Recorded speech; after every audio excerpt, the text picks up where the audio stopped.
Hello दोस्तों, बाबा मोहन राम कृपा YouTube channel में आपका हार्दिक स्वागत है।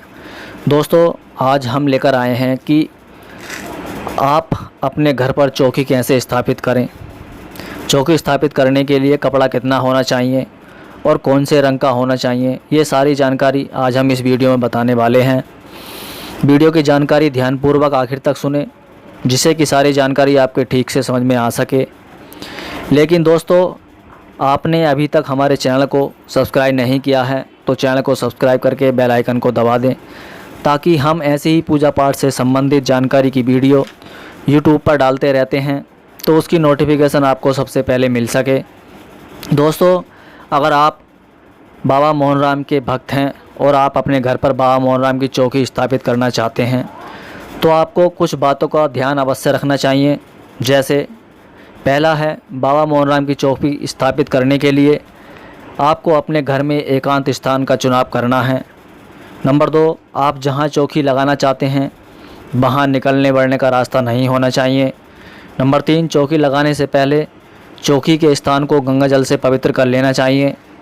नंबर 4, आप जहां चौकी लगा रहे हैं वहां आसपास घर के पुराने सामान की गंदगी नहीं होनी चाहिए।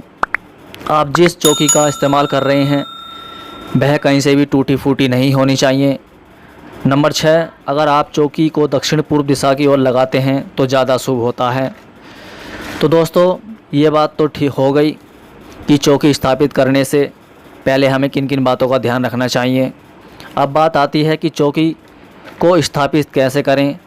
तो सुनो दोस्तों, अगर आपके गुरु हैं तो उन्हीं के माध्यम से अपने घर पर चौकी स्थापित कराएं तो बहुत अच्छा होगा। लेकिन अगर आप अपने आप से ही चौकी स्थापित करना चाहते हैं तो अगर आपके घर में कोई छोटा सा कमरा जो खाली हो, आप उसमें चौकी स्थापित कर सकते हैं।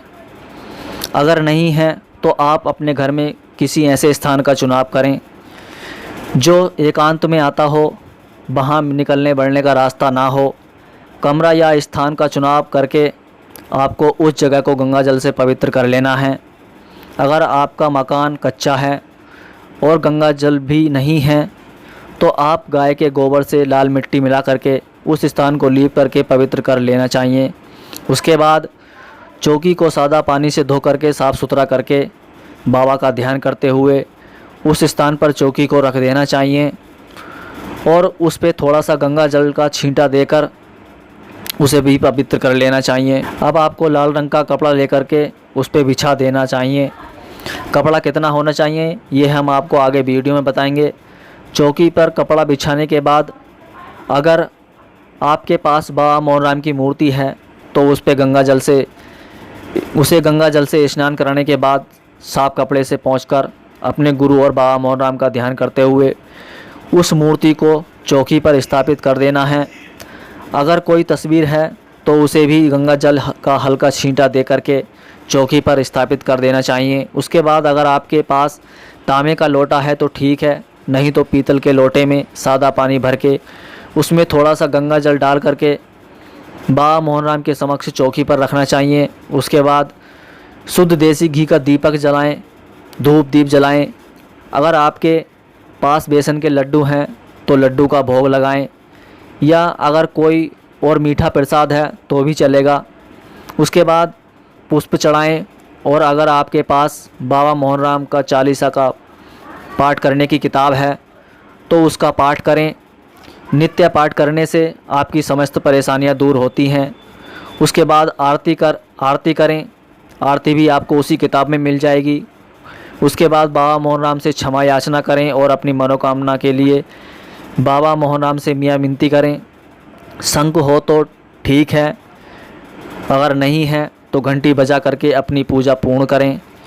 पूजा में शंख या घंटी बजाने से हमारे घर की और आसपास का वातावरण पवित्र होता है।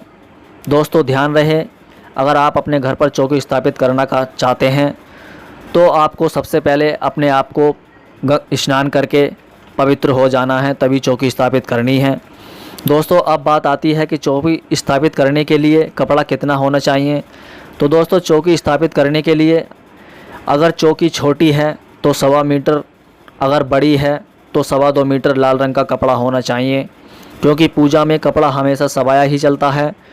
तो दोस्तों, ये हमारी जानकारी अगर आपको अच्छी लगी हो तो हमारे इस वीडियो को लाइक करें, चैनल को सब्सक्राइब करके बेल आइकन को दबा दें, क्योंकि हम ऐसे ही पूजा पाठ से संबंधित इंटरेस्टिंग वीडियो यूट्यूब पर डालते रहते हैं, जिसकी नोटिफिकेशन आपको सबसे पहले मिल सके। धन्यवाद दोस्तों। जय बाबा मोहन राम।